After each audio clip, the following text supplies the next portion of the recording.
Sweet. So my name's Tyler Hawkins. I'll be talking about scaling Ecto and Postgres today. Hopefully that's why all of you are here. A little bit about me. I'm Tyler Hawkins, like I said. I work at a company called Divvy. It was started about 5 years ago, and it set out to put an end to expense reports by pre-approving fund requests for all employees of a company. It has since expanded from there to be an entire financial platform. I joined about 3.5 years ago when the product launched, and I've watched Divvy grow a lot, from around 50 employees to now more than 500 employees. We've also gone from processing thousands of transactions a month to thousands an hour. As a result, we've really had to think about scaling out the database to match our growing needs and leveraging the best tools that Ecto really has to offer. So with that kind of as a background, that's what I'm here to talk about. So today we're going to imagine that we have a company that we'll say starting, that processes credit card transactions. I don't know why I would have picked that, but this is what I picked. So we're going to need a database table, first of all, that stores transactions and how they relate to cards. So here's our definition of the transaction table using an Ecto migration. As you can see, it's a pretty standard migration. We've got a UUID primary key, the amount in cents, the merchant name, a reference to what card made the transaction, as well as generated timestamps of inserted at and updated at, just to make sure we know what's going on and when things happen. The structure of the cards table reference here doesn't really matter for today's purposes. We're going to just suppose that the cards are really being a one-to-many with transactions, and it's not as large as the transactions table has grown. Obviously, you can swipe a card many more times than once. And so in this case, we'll be talking primarily about transactions. So here you can see, after we run this migration, we just get a nice, simple, clean table to worry about. It should hold up for quite some time. So first of all, why do we need to worry about scaling? Let's imagine that we are struggling with transactions table that has now grown to millions of records. It's slow to query, disproportionately balanced with regard to number of transactions per card, and is only growing bigger every day. Users who log in to see their transactions used to be able to get a list in less than a second, and now for our bigger customers, it's taking up to 30 seconds to return a list of transactions. Really poor user experience. And so if this database, as we're supposing, is managed by us, what do we do when we run out of disk space? Are we using the cloud? Or we have an on-prem solution? Sometimes it's as easy as being able to click a button and say upgrade size, change your RDS instance or whatever the case may be. But how long can we keep bumping up the instance size in the cloud? And how do we handle the throughput when there's lots of users connecting all at once? And so that's what we're going to talk about today. So kind of two of the biggest scaling concerns of a database are storage and speed. Obviously, every row takes up disk space. Using a cloud-provided database means that we can upgrade storage space pretty easily, and honestly, getting more hardware is pretty cheap. So why is a big database a problem? Well, if you're replicating data, which is a good recommendation, it's going to be slow to do so. If you're backing up the data, which you also should do, it'll take some time. And so the problem with that is that, let's say, I don't know, our production database crashes and we need to restore it. How long is that going to take? Is that disaster recovery a matter of minutes, hours, days? Hopefully not days. But the more rows, the more work needs to be done to return the queried information. Having slow database queries leads to slow API queries and can leave a poor impression on our customers. So adding column indexes can help, but they also increase storage. So let's talk about that. Ecto makes adding index really easy. In this case, we're actually doing it with the concurrently flag because Postgres supports building indexes without locking out writes. This way, we don't have to lock the whole table in order to add indexes. Especially for large tables, this can be a problem. And if we block traffic to our transactions table, it's going to be really difficult for people to see results if we're adding an index at in the middle of the day, as we tend to do as engineers. So the problem with this, it's great because it allows you to not lock the table. It does take longer to finish, as it has to scan the table twice to make sure it covers everything. It's also not flawless, as the resources needed to add the index could affect your other queries and the speed of that, especially if your column that you're indexing has a lot of data. There's also an issue adding index. There's an issue adding an index to every column, though. As you can see in this example, we're just naively throwing an index on every column. So now we're trading really quick reads, which is great, for really slow writes. Whenever we write to the table, we now have to update the row and all 5 of these binary tree indexes. And it's also not really that efficient. I mean, how often are we going to be searching on all these different fields? How often are we going to actually say, hey, when was this last updated? In our case, we might not even need this column of updated at, because if our transactions don't change. It just depends on what we need. So instead, we can utilize things like compound indexes that will more directly match the queries we do on this table. So we can save on storage needs, as well as not sacrifice our write times. Since we know that we almost always query by either a date range or by a specific card ID, we can build smarter indexes. Since we know that, the order specified does matter. If we just query by amount, for example, we will not get as much benefit from the index if we did card ID and amount. So it might not seem like much to go from 5 indexes to 2, but imagine if we had many more columns on our transactions table and all have an index. So imagine if we had 20 or 30 columns on this table and every single one was indexed and we had millions of rows. Then it could potentially take seconds, maybe even minutes to update rows, which is pretty bad.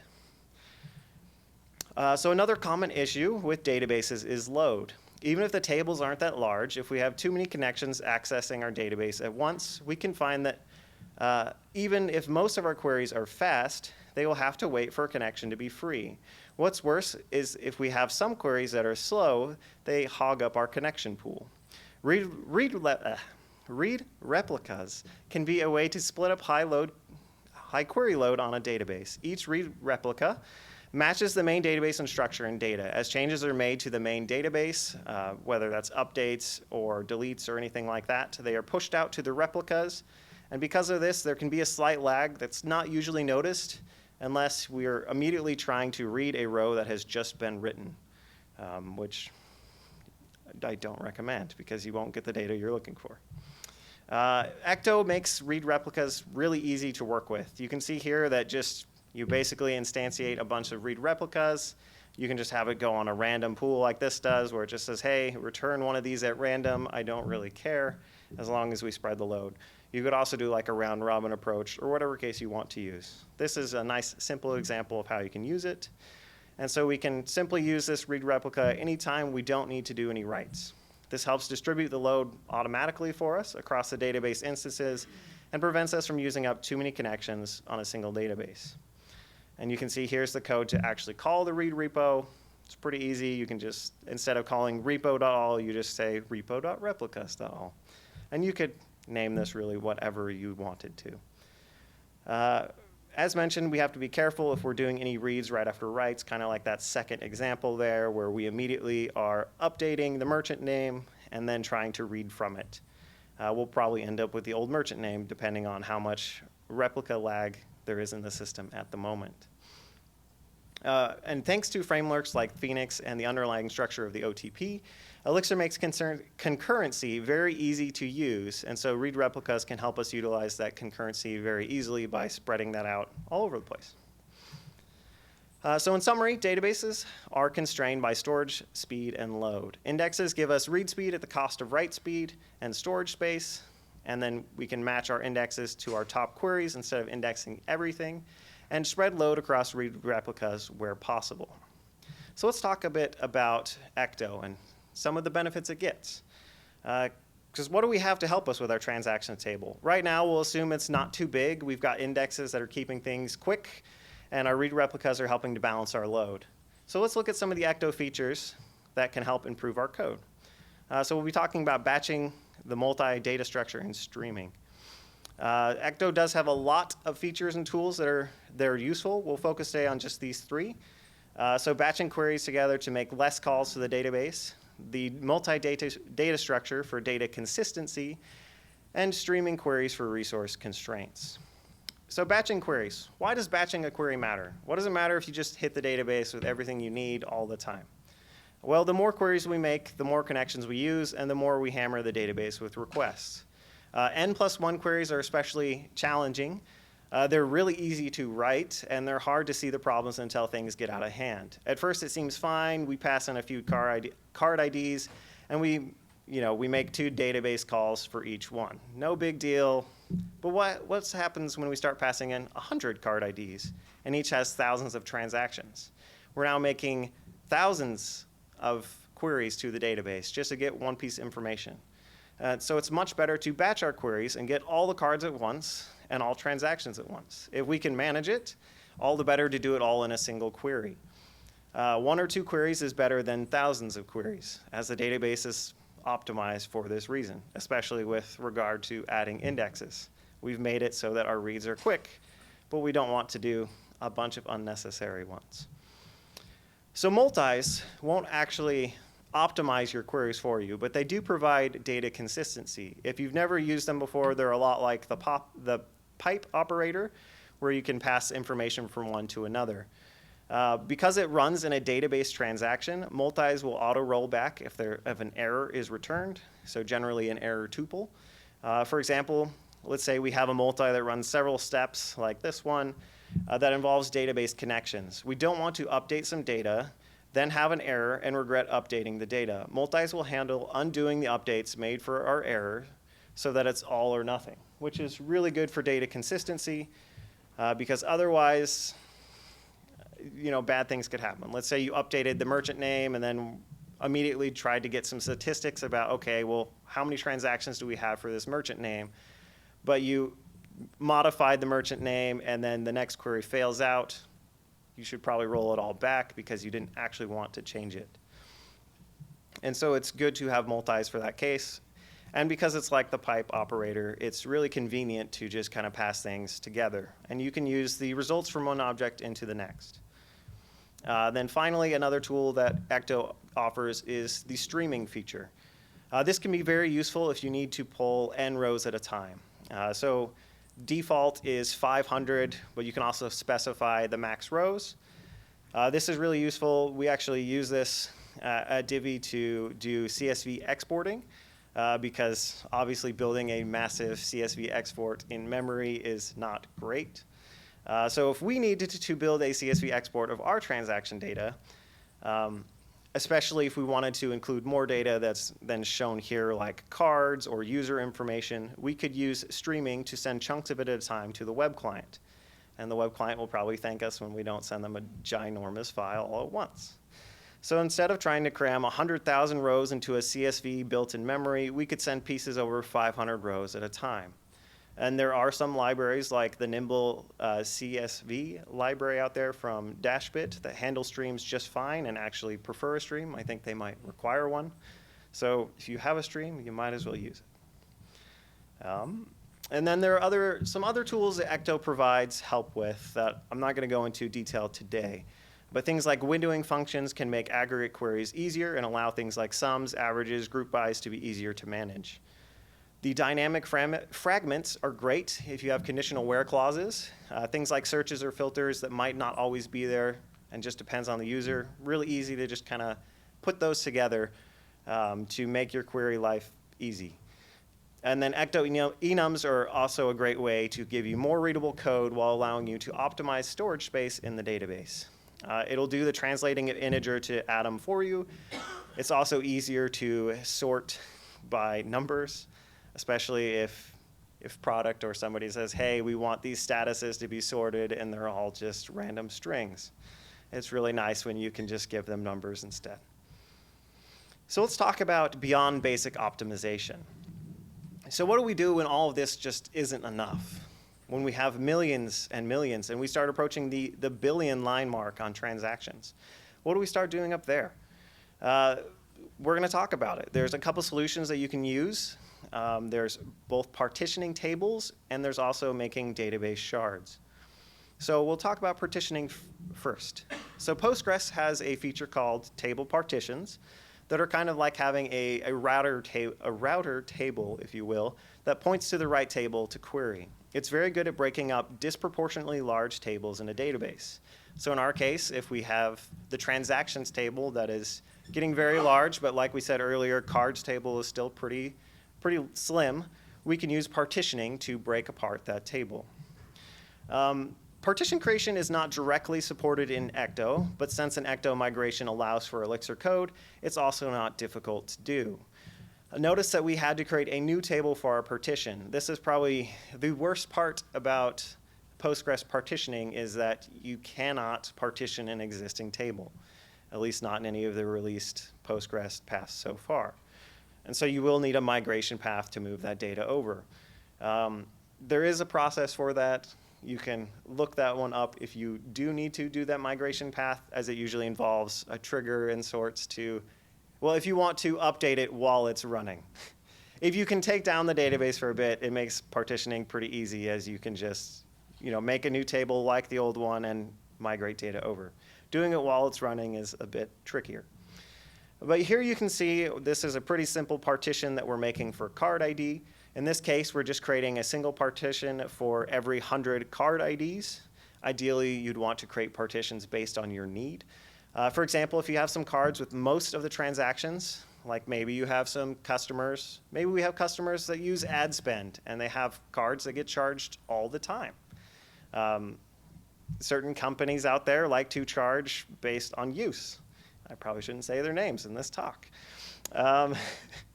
So you could create a single partition just for that card ID. It can be helpful to kind of run queries to get counts and kind of group by and see, okay, what are good partitions? We've got most of our data on these 10 card IDs. We should make a partition there, and kind of help with that. Cards with a few transactions could just stay in the default partition. What's nice about partitions is that whenever you query that partition, you're only dealing with the load on that partition. So if you had maybe a customer on their own partition, they would be the only ones that feel the slowness and not everybody else. It is important to note that the more partitions that you have, the more overhead, so you don't want too many arbitrary partitions with low data in them. So we obviously don't want to create one for every card ID, for example. Another way you can do partitions is by time instead of by card IDs. This would be useful if we say to our customers, hey, we just show transactions over the last 30 days. Other than that, you'll have to go get it a different way. Maybe we have like a cold storage kind of approach, where if you want anything older than 30 days, then you'll have to potentially wait a little longer. The biggest downside of a time-based partition is that Postgres will not automatically create new partitions for us. This can be handled, though, either via a database trigger or by manual maintenance that you run maybe once a month or whatever the case may be. So let's look at and explain with partitions. Here you can see I loaded up the database with about 100,000 transactions dispersed across 11 partitions, including the default one. Since my query isn't using the partition key, you can actually see that this is worse than not partitioning the table at all, as it now has to go through all these partitions and union all the results together.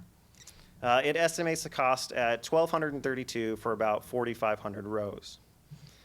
Here, if we use the partition key in the query, you can see that we instead drop the cost to 251, and we only search 89 rows of data. This is much more optimized, and honestly, it looks a lot better too. And so you can see that the more transactions are added, the more benefit we will see from having partition data when we use the partition key. So once we get up to millions and even billions of rows, this will greatly reduce the amount of querying we have to do because it can go to a subset, unless we don't use the partition key, and then it will be absolutely terrible, as you might expect. So the main advantage is that once the data has been partitioned, you can query it as normal with Ecto. So you can get a lot of speed benefits without needing to change any code, as it just hits the main table and it figures out which partition to query. Like I said before, there are some pretty major caveats that creating partitions is not automatic. The default partition is the only really automatic part of that, and that can help you kind of get by as you add more partitions, or you can create a database trigger that will create it for you. You also cannot partition an existing table. You'll have to create a similar table with partitions and migrate data into those partitions. And you can also lose query speed if you don't use your partition key, because now it has to union across all partitions. So because of this, it's not ideal to partition all the tables in a database. If you need to do that, the next best strategy would be to shard the database, which is what we're talking about next. So database sharding is a lot like partitions, except that instead of a single table being split up, we're now going to split up the whole database. There's generally a core or a main database that acts kind of like a router to get queries to the right database location. It's not automatic like the partition table, though, and adds a great deal of complexity to using a database. So there are some very important questions to ask before you shard your database, because it is very complex. So really the best question to ask is, where is the best boundary to split across split shards? Kind of like with partitions, you want to make sure that your partition key is always used, and so you want to make sure that ideally you'd split your table on that partition key. It's the same with sharding. If you are going to be splitting the database, you're going to want to know where that boundary should be. In this case, we could split by card ID, which is what we have on the table, but another probably better solution would be to split on either a user ID or like an organization ID or anything like that. Something that we don't often query across, and those are the other questions to ask. Is what's the least amount of information the core database needs to know? As this database is going to essentially be the one that doesn't scale, as it now needs to act as the router, you want the least amount of information there as possible. And then, does data ever have to be queried across shards? How often? If it's really often, you should probably go back to the boundary line because it probably needs to move. Too much shard interaction is not going to be easy to work with. Same thing with migrating data across shards. Is this something that needs to be done often? Occasionally we'll have to redo this if we decide that whatever boundary we picked, whether we're doing a hash to figure out what shard to go to. If we add a new shard, it might be a time that we have to migrate data. It's good to have a good migration process there and to double check your boundaries again, especially if you have to do it often. So how does sharding work? The first key is some sort of a core database or router. How do we know where our data lives? That's kind of the primary question that you always have to ask when you're querying the database. So the purpose of that core database is to kind of direct queries to the right shard location. It doesn't necessarily even have to be a Postgres database. It could be a cache in Redis, Nebulex, etc., whatever you really wanted to use. Just something that helps you to know where to go. As mentioned earlier, Ecto makes working with multiple database instances pretty easy, like I showed earlier with this case of the read replicas. We can actually do something very similar for shards. As you can see here, instead of read replicas, we're instead saying, hey, here's all our different shards.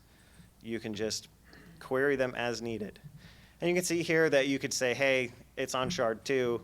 And this is pretty hard-coded, and this would be, maybe great for a few things, but it can be a little tedious, especially because all your code needs to know where and what shard to go to,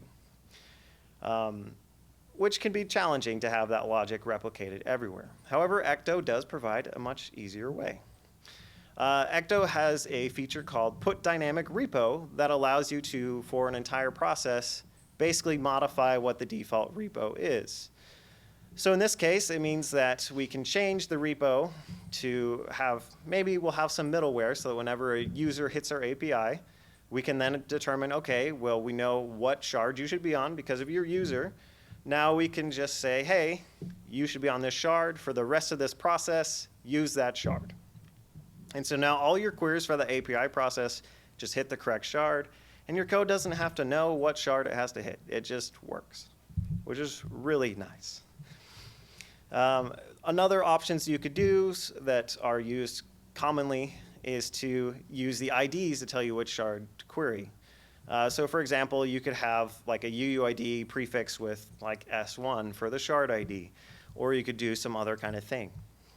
This works pretty well, although it still has kind of that nuance of knowing what your ID structure is and parsing that to figure out where to go.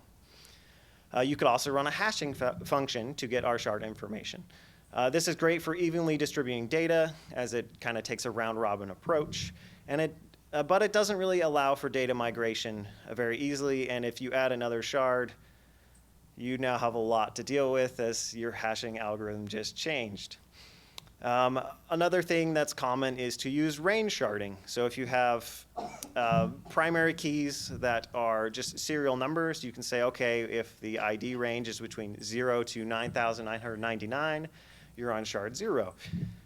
That's one strategy. This is good, but it doesn't really work with UUIDs, and it doesn't isolate data very well, as a single customer's data is likely over multiple, if not all, the shards. So if you have a customer that says, hey, we need all of our information isolated, it's not great, because it's not isolated at all. In fact, you probably can't even find out where all their data is. So sharding a database allows you to continue to scale your database horizontally. It allows you to spread the load to different databases. Once you set up the code changes to allow for more than one shard, adding an additional shard is straightforward. And if a customer needs to have their data isolated, like I said, it's pretty easy to just give them their own shard and be good to go. So it does take a lot of complexity getting started and getting those shards put together, and it's quite complicated. But once you get it, adding additional shards is pretty easy, as you already have all the infrastructure needed at the code level to do so. But having a poor boundary line will cause more headache than help, and you'll find that you'll probably hate whoever put shards into your infrastructure. And then another caveat is to be careful that dynamic repos only last for that one process. So if you spin off another process, you'll need to set up the repo again or get some weird results.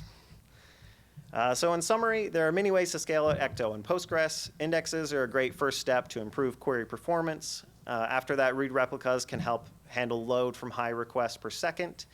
Ecto provides lots of great tools to improve our querying and provide data consistency. And then table partitions, once again, are great if you have large tables that have outgrown the rest of the database, and when you have no other options and you need to kind of split everything up, that's when you should use database shards. Any questions? Yes? You mentioned partitions you don't want too many of them. Can you talk more about how many is too many? I mean, it really depends on your database structure. The biggest downside to creating new partitions is that, once again, if you look back at disk space, it all depends on where they store them. And if it can't store them all next to each other, it might have to go look at a different disk. Really, the biggest trouble is if you are querying between more than one partition. So you could easily have thousands. I mean, it depends on how many rows you have. But having a single partition for like a few rows of data is not really helpful. Over here. You mentioned like time-based partitioning. Mm-hmm. You put it in, and then you mentioned like last 30 days. Mm-hmm. So like, would you set that up per month? I'm assuming there's no like dynamic or do you set up a partition for every day that just goes back 30 days? Yeah, so you can set up a date range basically from to two. You could probably use intervals and just create a database trigger that runs once a month, or a cron job to say, hey, just create this from the last 30 days to now. So there are ways. I mean, it depends really on what you're trying to partition by time, whether that's very consistent of every month. You can even set them in advance, so you have some partitions that are empty but are ready to go for next month. Because what happens if a partition doesn't exist, it will put it in the default partition, and then I believe it will migrate afterwards if you create a new partition. Yes, over here. So do partitions maintain their own set of indices so they could collide if you, or do they coordinate with each other with index? Yeah, so each one underneath is really its own table. So you can actually look and, let me see if I can pull up that slide. You can actually see here that if you look at it, you can see that we've got a sequential scan on transactions 1, 2, 3, 4, 5, 6, all the way through 10. So it really just creates a new database table. Like, you could go in and actually query transaction 7 directly if you wanted to, but the actual in this case, transactions partition table up at the top kind of acts as that router and just lets you query all of them as if they're one table. So they all have their own indexes, they have their own data, and they all replicate the master transactions partitions table. So the indexes cannot collide between. Correct. Then I noticed in this one you were saying on the next slide that like you need to include that card ID, but if you didn't, let's say you wanted to query across, you know, maybe a group of different customers that have these different cards and you want to get generalized, you know, analytics from that. Is it just a horrible idea to do that with partitions because you're having all these, it has to union everything and you have to kind of just deal with that, or? Yeah, I mean, you can still do it depending on how much you've narrowed down your where clauses. It'll be fine.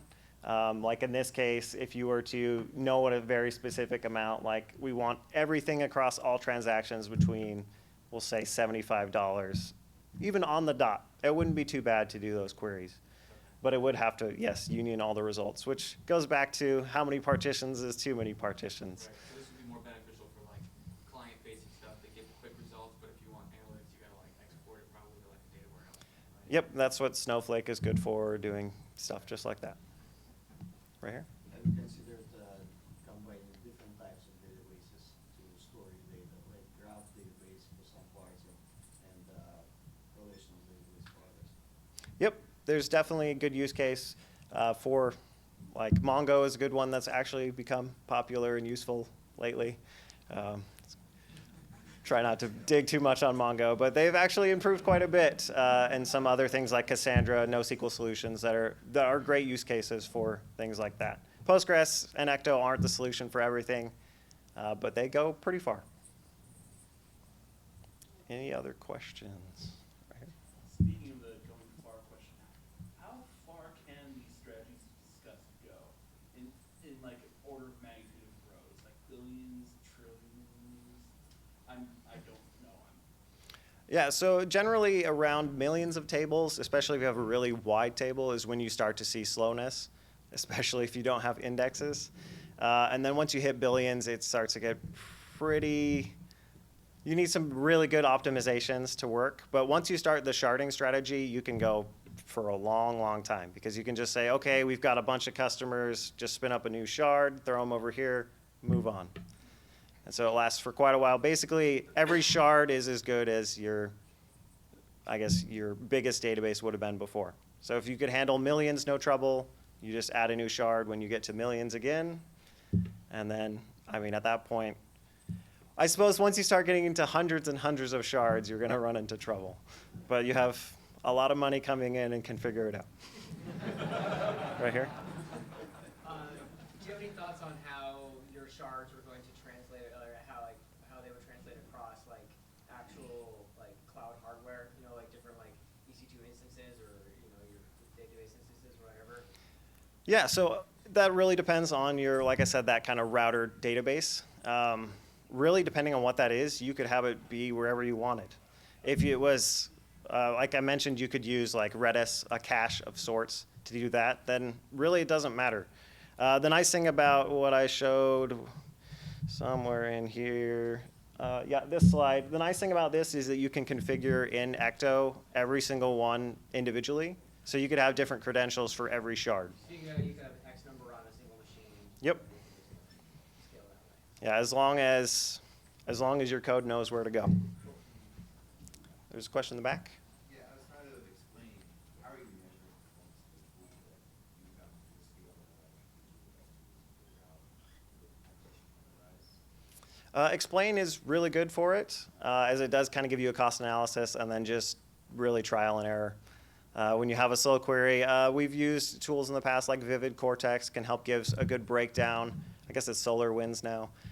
Can give a good breakdown of indexes and like which queries take the longest or even which queries are being hit the most frequently. So that can give you a good idea of, okay, go index this because we query this query more than anything else. So there's a lot of tools out there. I know Datadog's got some good tools too around database monitoring and kind of APM and stuff like that. So you can also use like Ecto telemetry to kind of get results on your queries, things like that. Right here. So are you always choosing between sharding